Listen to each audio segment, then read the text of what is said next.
भाग 2। सवेरे माधव ने कोठरी में जाकर देखा तो उसकी स्त्री ठंडी हो गई थी। उसके मुंह पर मक्खियां भिनक रही थीं।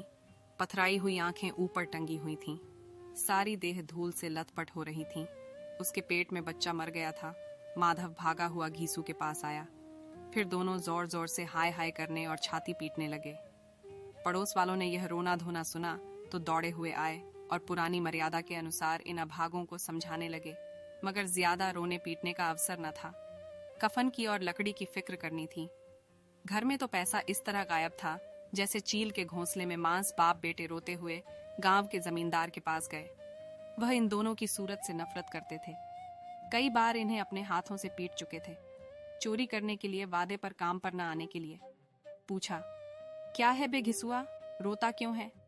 अब तो तू कहीं दिखलाई भी नहीं देता। मालूम होता है इस गांव में रहना नहीं चाहता। घीसू ने जमीन पर सिर रखकर आंखों में आंसू भरे हुए कहा, सरकार, बड़ी विपत्ति में हूं। माधव की घरवाली रात को गुजर गई। रात भर तड़पती रही सरकार। हम दोनों उसके सिरहाने बैठे रहे। दवा दारू जो कुछ हो सका सब कुछ किया, मुदा वह हमें दगा दे गई। अब कोई एक रोटी देने वाला भी न रहा मालिक। तबाह हो गए, घर उजड़ गया। आपका गुलाम हूं, अब आपके सिवा कौन उसकी मिट्टी पार लगाएगा? हमारे हाथ में तो जो कुछ था वह सब तो दवा दारू में उठ गया। सरकार ही की दया होगी तो उसकी मिट्टी उठेगी। आपके सिवा किसके द्वार पर जाऊं? जमींदार साहब दयालु थे, मगर घीसू पर दया करना काले कंबल पर रंग चढ़ाना था। जी में तो आया, कह दें चल दूर हो यहाँ से। यूं तो बुलाने से भी नहीं आता। आज जब गरज पड़ी तो आकर खुशामद कर रहा है। हरामखोर कहीं का बदमाश। लेकिन यह क्रोध या दंड देने का अवसर न था। जी में कुड़ते हुए 2 रुपए निकालकर फेंक दिए, मगर सांत्वना का एक शब्द भी मुंह से न निकला। उसकी तरफ ताका तक नहीं, जैसे सिर का बोझ उतारा हो। जब जमींदार साहब ने 2 रुपए दिए तो गांव के बनिए महाजनों को इनकार का साहस कैसे होता? घीसू जमींदार के नाम का ढिंढोरा भी पीटना खूब जानता था। किसी ने 2 आने दिए, किसी ने 4 आने। 1 घंटे में घीसू के पास 5 रुपए की अच्छी रकम जमा हो गई। कहीं से अनाज मिल गया, कहीं से लकड़ी, और दोपहर को घीसू और माधव बाजार से कफन लाने चले। इधर लोग बांस वांस काटने लगे। गांव की नरम दिल स्त्रियां आ आकर लाश देखती थीं और उसकी बेकसी पर 2 बूंद आंसू गिराकर चली जाती थीं। भाग 3। बाजार में पहुंचकर घीसू बोला, लकड़ी तो उसे जलाने भर को मिल गई है, क्यों माधव? माधव बोला, हाँ लकड़ी तो बहुत है, अब कफन चाहिए। तो चलो कोई हल्का सा कफन ले लें।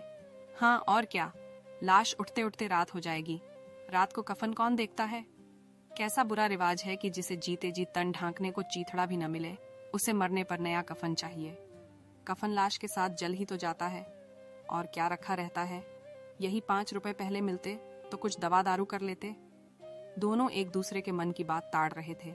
बाजार में इधर उधर घूमते रहे। कभी इस बाजार की दुकान पर गए, कभी उसकी दुकान पर। तरह तरह के कपड़े, रेशमी और सूती देखे, मगर कुछ झांचा नहीं।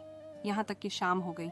तब दोनों न जाने किस दैवी प्रेरणा से एक मधुशाला के सामने जा पहुंचे और जैसे किसी पूर्व निश्चित व्यवस्था से अंदर चले गए। वहां जरा देर तक दोनों असमंजस में खड़े रहे। फिर घीसू ने गद्दी के सामने जाकर कहा, साहू जी, एक बोतल हमें भी देना। उसके बाद कुछ चिखौना आया, तली हुई मछली आई और दोनों बरामदे में बैठकर शांतिपूर्वक पीने लगे। कई कुज्जियां ताबड़तोड़ पीने के बाद दोनों सरूर में आ गए। घीसू बोला, कफन लगाने से क्या मिलता? आखिर जल ही तो जाता, कुछ बहू के साथ तो न जाता। माधव आसमान की तरफ देखकर बोला, मानो देवताओं को अपनी निष्पापता का साक्षी बना रहा हो। दुनिया का दस्तूर है, नहीं लोग बामनों को हजारों रुपए क्यों दे देते हैं? कौन देखता है परलोक में मिलता है या नहीं? बड़े आदमियों के पास धन है, फूंके। हमारे पास फूंकने को क्या है? लेकिन लोगों को जवाब क्या दोगे? लोग पूछेंगे नहीं कफन कहाँ है? घीसू हंसा, अबे कह देंगे कि रुपए कमर से खिसक गए, बहुत ढूंढा मिले नहीं, लोगों को विश्वास न आएगा, लेकिन फिर वही रुपए देंगे। माधव भी हंसा, इस अनपेक्षित सौभाग्य पर बोला, बड़ी अच्छी थी बेचारी, मरी तो खूब खिला पिलाकर। आधी बोतल से ज्यादा उड़ गई। घीसू ने 2 सेर पूरियां मंगाई, चटनी, अचार, कलेजियां। शराब खाने के सामने ही दुकान थी। माधव लपककर 2 पत्तलों में सारे सामान ले आया। पूरा 1.5 रुपया खर्च हो गया। सिर्फ थोड़े से पैसे बच रहे। दोनों इस वक्त इस शान में बैठे पूरियां खा रहे थे जैसे जंगल में कोई शेर अपना शिकार उड़ा रहा हो। न जवाबदेही का खौफ था, न बदनामी की फिक्र। इन सब भावनाओं को उन्होंने बहुत पहले ही जीत लिया था। घीसू दार्शनिक भाव से बोला, हमारी आत्मा प्रसन्न हो रही है तो क्या उसे पुण्य न होगा? माधव ने श्रद्धा से सिर झुकाकर तस्दीक की। जरूर से जरूर होगा। भगवान, तुम अंतर्यामी हो, उसे बैकुंठ ले जाना। हम दोनों हृदय से आशीर्वाद दे रहे हैं। आज जो भोजन मिला वह कभी उम्र भर न मिला था। एक क्षण के बाद माधव के मन में एक शंका जागी। बोला, क्यों दादा, हम लोग भी एक न एक दिन वहां जाएंगे ही। घीसू ने इस भोले भाले सवाल का कुछ उत्तर न दिया। वह परलोक की बातें सोचकर इस आनंद में बाधा न डालना चाहता था। जो वहां हम लोगों से पूछे कि तुमने हमें कफन क्यों नहीं दिया तो क्या कहोगे? कहेंगे तुम्हारा सिर। पूछेगी तो जरूर। तू कैसे जानता है कि उसे कफन न मिलेगा? तू मुझे ऐसा गधा समझता है? 60 साल क्या दुनिया में घास खोदता रहा हूं। उसको कफन मिलेगा और बहुत अच्छा मिलेगा। माधव को विश्वास न आया। बोला, कौन देगा? रुपए तो तुमने चट कर दिए। वह तो मुझसे पूछेगी। उसकी मांग में तो सिंदूर मैंने डाला था। कौन देगा? बताते क्यों नहीं? वही लोग देंगे जिन्होंने अब की दिया। हाँ, अब की रुपए हमारे हाथ ना आएंगे। ज्यों ज्यों अंधेरा बढ़ता था और सितारों की चमक तेज होती थी, मधुशाला की रौनक भी बढ़ती जाती थी। कोई गाता था, कोई डींग मारता था, कोई अपने संगी के गले लिपटा जाता था, कोई अपने दोस्त के मुंह में कुल्हड़ लगाए देता था।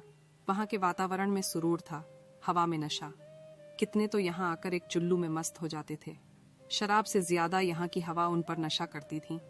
जीवन की बाधाएं यहाँ खींच लाती थीं और कुछ देर के लिए ये भूल जाते थे कि वे जीते हैं या मरते हैं, या न जीते हैं न मरते हैं। और यह दोनों बाप बेटे अब भी मजे ले लेकर चुस्कियां ले रहे थे। सबकी निगाहें इनकी ओर जमी हुई थीं। दोनों कितने भाग्य के बली हैं। पूरी बोतल बीच में है।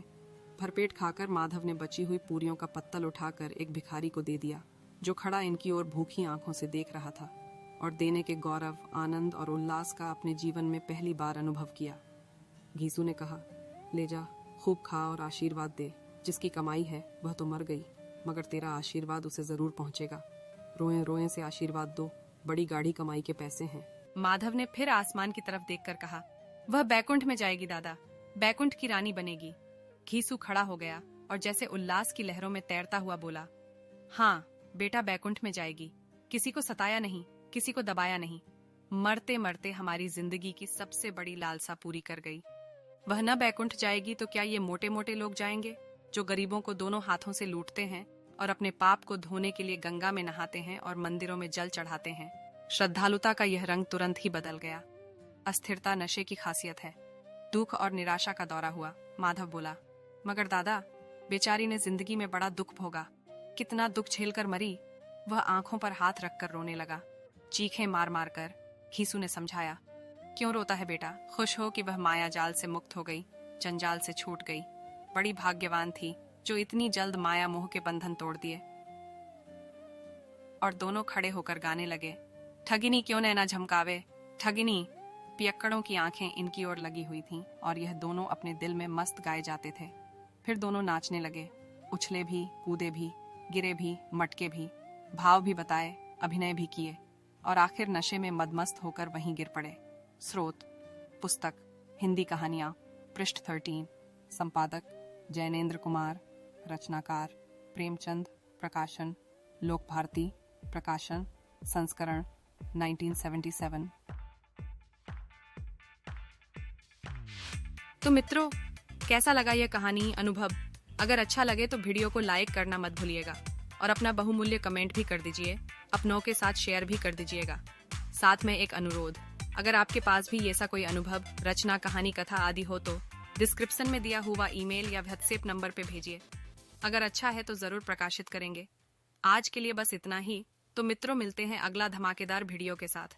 चैनल का सब्सक्राइब करना भूलना मत। सभी को सदा रक्षा करिए श्री काली माँ। जय काली माँ। जय गुरु श्री दिनेश्वर स्वामी कालीपुत्र। धन्यवाद।